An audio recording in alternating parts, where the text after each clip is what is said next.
Local advertisers have been telling us for a while now that they want to reach customers, not audiences. Now that might sound like the same thing, but it isn't.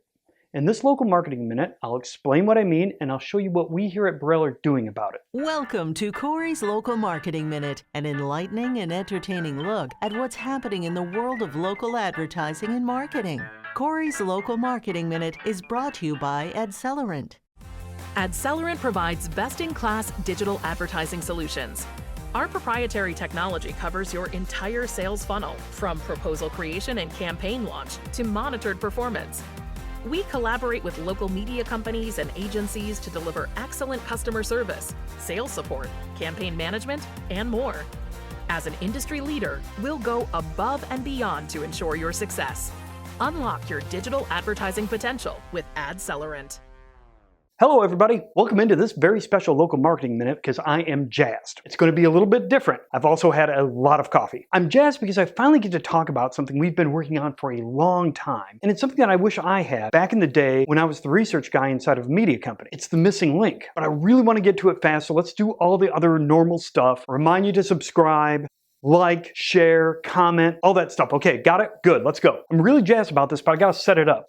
I've used this kind of example before, but it kind of paints the picture. Let's say you're inside a media company or an agency. That's your world. There are two other worlds you connect with: local businesses in a market and people in the market. This connection, you usually know a lot about it. That's your audience. This connection you should know a lot about. These are your advertisers. So you've got data here and you've got data here. What a lot of media companies are lacking is information here. The information between people and businesses. Call it customer information. Occasionally, if you're lucky, you'll get to work with databases, but generally speaking, the knowledge about this connection isn't really strong. You might know from surveys that 12% of the people in your city are in the market for a couch, but that's about it. What if you knew this exact relationship for every business in your market?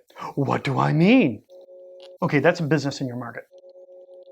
And these are homes in your market. Tapping into a mobility database, we know how this market moves. By tracking over 70 million devices, we're able to get a pretty good idea of who goes to this business. We know that if a device is at rest at a residential location, this is home, the next place that device shows up is here, that's a visit. And so is this, and this one, and this one, and this one. And there's a lot we can do with that information. For starters, we can get an actual trade area going. The tool we came up with to do all of this is called Local Scope. You know what? This would be a lot easier just to show you. Here's what we're going to do. We're going to do something a little different. I've got these little screenshots, but we'll blow them up big so you can really see them as I talk about them. Be like a show and tell. Let me give you a real world example. Okay, let me take you to Cleveland, Ohio, or outside of Cleveland, Ohio, to Brian's Furniture Warehouse. We start with the location of Brian's Furniture Warehouse. We understand how far people have driven to go to Brian's Furniture Warehouse and where the highest concentration of visits occur.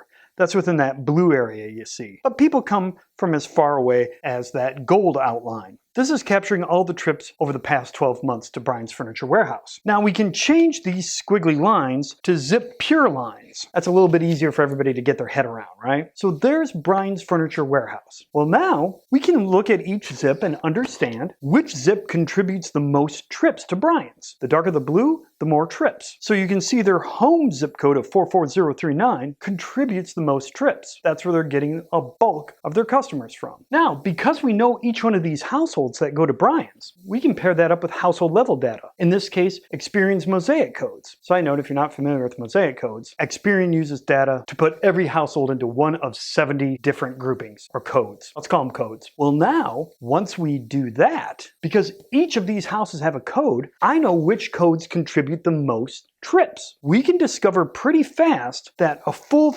34% of the people going to Brian's come from only one of three different mosaic codes: A4, D15, I31. Don't worry right now about what those are. Just know those are different kinds of people. Heck, look at that. A full 18% of Brian customers is what Experian considers AO4 or picture perfect families.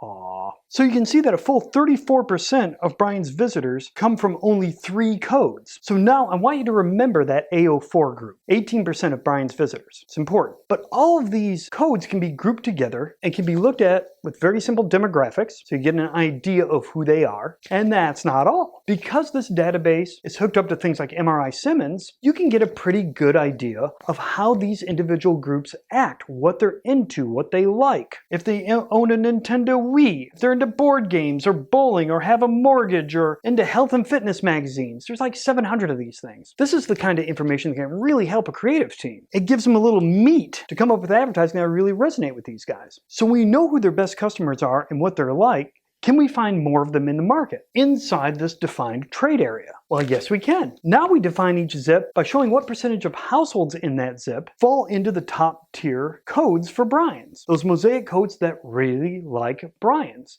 And you can see kind of to the east, around half of all of the houses in those zip codes look like Brian's best customers. Now, if you flip between the map of where they are and where Brian gets his current customers, it starts to spell out an opportunity. So look at this area to the east of Brian's. That's where the opportunity is. Not a lot of traffic coming from there. It's within the trade area. It's full of those kinds of people that frequent Brian's. And look at that one zip code up there, 44142. 64% of that zip code belongs to one of those codes that comes to Brian's a lot. That is a prime zip code. But not a lot of traffic is coming from there. So why?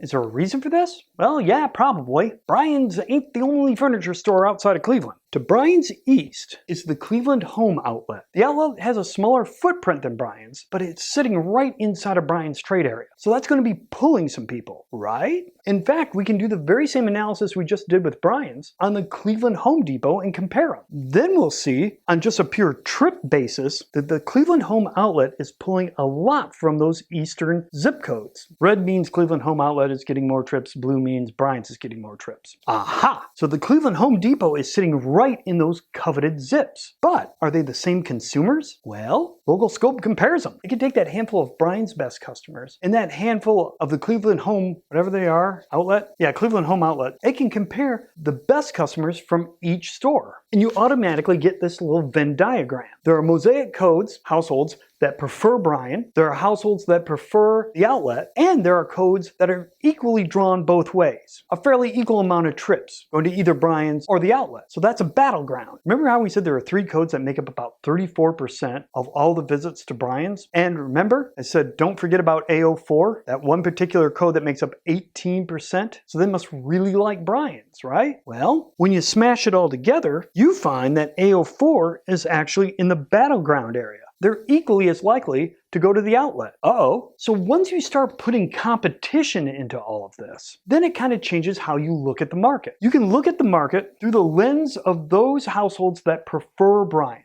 and develop a maintained strategy around that. Whatever you're doing with these guys, keep doing it, they like you. Then there are those codes that are more likely to go to the outlet. Now, if Brian really does consider the outlet to be a true competitor, then there's no reason those codes shouldn't be coming to Brian's. This is a heat map of zip codes that are more likely to go to the Cleveland Home Outlet. So this is your acquire strategy. And finally, there are those codes that are in play that are important to both stores, and we can find them in the market. And that looks like this. So they're scattered throughout Brian's trade area, but remember that crucial zip code of 44142? There's so many high value households there. That is truly a battleground zip code and somewhere we could concentrate marketing to win these guys over to Brian's. Now, this is just a small sampling of what you can do. You could add 5 more competitors. And again, it changes the map. It depends on what's needed. And the cool thing is, I'm going in not talking about an audience, not talking about the people listen to my live stream or read my paper or tune into my news. I'm talking about their customer and who they are.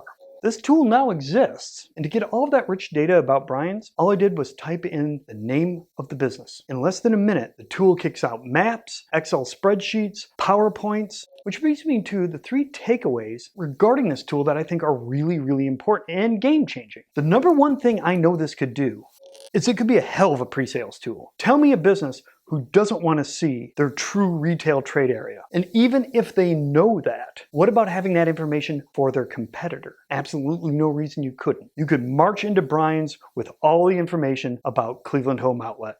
Number two, it could guide marketing strategy. We've been telling you in these videos how important it is to be a marketing partner. Well, now you don't have to translate your audience into their customers. You can talk about their customers and how you're going to reach their customers. That's huge. And third, you could prove out ROI. That's another thing we've been hitting in these videos. That's what local advertisers want. What do I mean? Remember that coveted zip code of 44142? What if I said to Brian, we're going to target 44142, whatever means I have, because I know that zip code's important. I know the right people. I know what those people are like. I know what they're into. Let's target that. And then in 3 months, we're going to run this again. And we should see a lift from 44142. Remember, because we're tracking the trips. So we should be able to see on this here trip map, 44142 light up, proven ROI. That's how you do it. This has been a long time in the making, and it's a tool I wish I had back in the day. And I'm so excited to talk to people about it. So if you're a research geek or a data geek or a map geek, if you belong to the Geek Club, be happy to walk you through it. Or